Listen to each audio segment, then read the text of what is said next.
संक्षिप्त गरुड़ पुराण। गरुड़ जी ने कहा, हे प्रभु, सपिंडन की विधि अर्थात जब दो व्यक्ति एक ही पूर्वज को पिंडा निरूपित करते हैं तो इसे सपिंडन संबंध के रूप में जाना जाता है। सपिंडन वो रिश्ते होते हैं जो एक ही खून से जुड़े होते हैं। सूतक का निर्णय और सैया दान तथा पददान की सामग्री एवं उनकी महिमा के विषय में कहिए। श्री भगवान ने कहा, हे ताक्ष, सपिंडीकरण आदि संपूर्ण क्रियाओं के विषय में बतलाता हूँ, जिसके द्वारा मृत प्राणी प्रेत नाम को छोड़कर पितुगढ़ में प्रवेश करता है। उसे सुनो। जिनका पिंड रुद्र स्वरूप पितामह आदि के पिंडों में नहीं मिला दिया जाता, उनको पुत्रों के द्वारा दिए गए अनेक प्रकार के दान प्राप्त नहीं होते।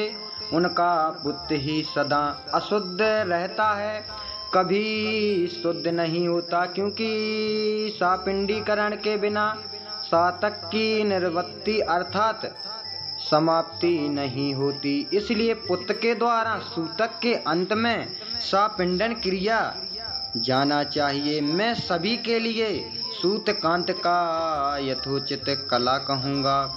ब्राह्मण 10 दिन में, क्षत्रिय 12 दिन में, वैश्य 15 दिन में और शूद्र 1 मास में शुद्ध होता है। प्रेत संबंधी सूतक में सपिंडी 10 दिन में शुद्ध होते हैं। कुल के लोग 3 रात में शुद्ध होते हैं और गोत्रज स्नान मात्र से शुद्ध हो जाते हैं।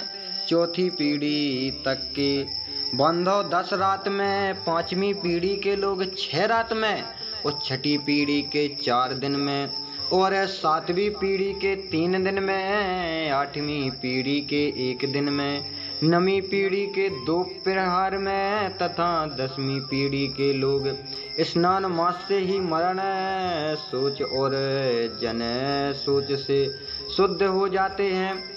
देशांतर में गया हुआ कोई व्यक्ति अपने कुल के जानना सोच या मरना सोच के विषय का समाचार 10 दिन के अंदर सुनता है तो 10 रात्रि बीतने में जितना समय शेष रहता है उतने समय के लिए उसे आसोच होता है। 10 दिन बीत जाने के बाद और 1 वर्ष के पहले तक ऐसा समाचार मिलने पर 3 रात तक असोच रहता है। संतावसर अर्थात 1 वर्ष बीत जाने पर समाचार मिले तो स्नान मास से ही शुद्ध हो जाता है। मरण सोच के आदि के 2 भागों में बीतने से पूर्व अर्थात 6 दिन तक यदि कोई दूसरा सोच मतलब अपवित्र होने की अवस्था या भाव अपवित्रा आ पड़े तो अग्ध असोच की निवृत्ति के साथ ही दूसरे असोच की भी निवृत्ति अर्थात शुद्ध हो जाती है। किसी बालक की दांत निकलने से पूर्व मृत्यु होने पर संगाह अर्थात उसके अंतिम संस्कार के बाद स्नान करने पर, चूड़ाकरण अर्थात मुंडन हो काने पर, 1 रात व्रतबंध होने पर, 3 रात और व्रतबंध के पश्चात मृत्यु होने पर 10 रात का असोच होता है। जब किसी भी वर्ग की कन्या की मृत्यु जन्म से लेकर 27 मास की अवस्था तक हो जाए तो सभी वर्णों में समान रूप से संगा असोच की निवृत्ति हो जाती है। इसके बाद बगदान अर्थात सगाई विवाह के पूर्व होता है पर्यंत 1 दिन का और इसके बाद अथवा बिना बगदान के ये भी सयानी कन्या की मृत्यु होने पर 3 रात्रि का असोच होता है।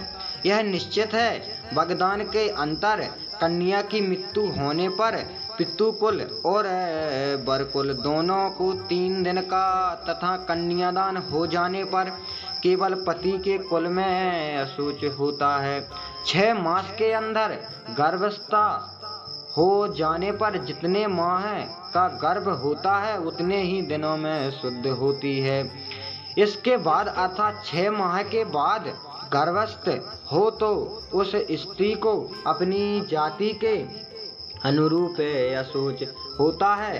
गर्भपात होने पर सापिंडन की संज्ञा स्नानांतर शुद्ध हो जाती है। कलयुग में जनना शौच और मरण शौच ये सभी वर्गों की 10 दिन में शुद्ध हो जाती है, ऐसा शास्त्र का निर्णय है। मरना शौच में आशीर्वाद, देव पूजा, प्रत्युत्थान, आगंतुक के स्वागत उठाना, अभिवंदन, पलंग पर शयन अथवा किसी अन्य का स्पर्श नहीं करना चाहिए। इसी प्रकार मरण शौच में संध्या, दान, जप, होम, स्वाध्याय, पितृतर्पण, ब्राह्मण भोज तथा व्रत नहीं करना चाहिए। जो व्यक्ति सूतक में नित्य नैमित्तिक अथवा काम में कर्म करता है उसके द्वारा पहले किए गए नित्य नैमित्तिक आदि कर्म विनष्ट हो जाते हैं। व्रती, मंत्रपुत्र, अग्नोत्री, ब्राह्मण, ब्रह्मनिष्ठ, यति और राजा इन्हें सूतक नहीं लगता। विवाह, उत्साह अथवा यज्ञ में मरण शौच हो जाने पर उसे अशौच की प्रवृत्ति के पूर्व बनाया हुआ अन्न भोजन करने योग्य होता है, ऐसा मनु ने कहा है। सूतक ना जानने के कारण जो व्यक्ति सूतक वाले घर से अन्न निदित कुछ ग्रहण करता है वह दोषी नहीं होता, किंतु याचक के देने वाला दोष का भागी होता है। जो सूतक को छिपाकर ब्राह्मण को अन्न देता है वह दाता, और सूतक को जानकर भी जो ब्राह्मण सूतकन्ना का भोजन करता है वे दोनों ही दोषी होते हैं। इसलिए सूतक से शुद्ध प्राप्त करने के लिए पिता का सापिंडन शुद्ध करना चाहिए, तभी वह मृतक पितृगणों के साथ पितृलोक में जाता है। तदर्शी मुनियों ने 12वें दिन 3 पक्ष में 6 मास में अथवा 1 वर्ष के पूर्व होने पर सापिंडीकरण करने के लिए कहता हूँ। कलयुग में धार्मिक भावना के अनित्य होने से, पुरुषों की आयु क्षीण होने से और शरीर की अस्थिरता के कारण 12वें दिन की सापिंडीकरण कर लेना प्रस्तुत है। गृहस्थ के मरने पर व्रत बंध, उत्सव आदि व्रत उद्यापन तथा विवाहादि कृत नहीं होते जब तक पिंड मेलन नहीं होता, अर्थात पितरों में पिंड मिला नहीं दिया जाता या सापिंडीकरण श्रद्ध नहीं हो जाता, तब तक उनके यहाँ से भिक्षु भिक्षा भी नहीं ग्रहण करता। अतिथि उसके यहाँ तात्कार नहीं ग्रहण करता और नित्य नैमित्तिक कर्म का भी लोप रहता है। कर्म का लोप होने से दोष का भागी होना पड़ता है, इसलिए चाहे निरांगिक हो या सर्वांगिक अग्निहोत्री 12वें दिन सापिंडन कर देना चाहिए। सभी तीर्थों में स्नान आदि करने और सभी यज्ञों का अनुष्ठान करने से जो फल प्राप्त होता है वही फल 12वें दिन सापिंडन करने से प्राप्त होता है। अतः स्नान करके मृत अवस्था में गोमय से लेपन करके पुत्र को शास्त्रोक्त विधि से सापिंडन श्रद्ध करना चाहिए।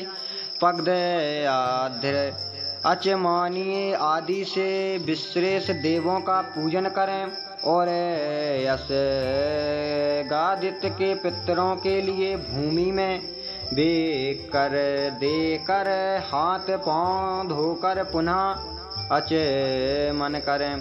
तब वसु रुद्र और अत्याय स्वरूप पिता पितामह तथा पितामह को क्रमांशः एक एक अर्थात 3 पिंड प्रदान करें और चौथा पिंड मृतक को प्रदान करें। तदंतर तुलसी पत्र, धूप दीप, सुंदर भोजन, तंबुल, सुंदर वस्त्र तथा दक्षिणा आदि से पूजन करें।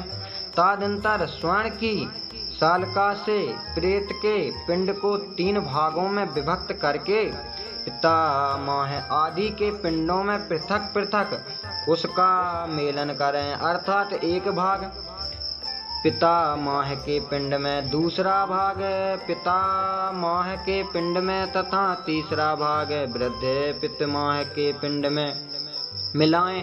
हे ताक्ष, मेरा मत है कि माता के पिंड का मेलन पितामही आदि पिंड के साथ और पिता के पिंड का मेलन पितामह आदि के पिंड के साथ करके सपिंडीकरण सिद्ध संपन्न करना चाहिए।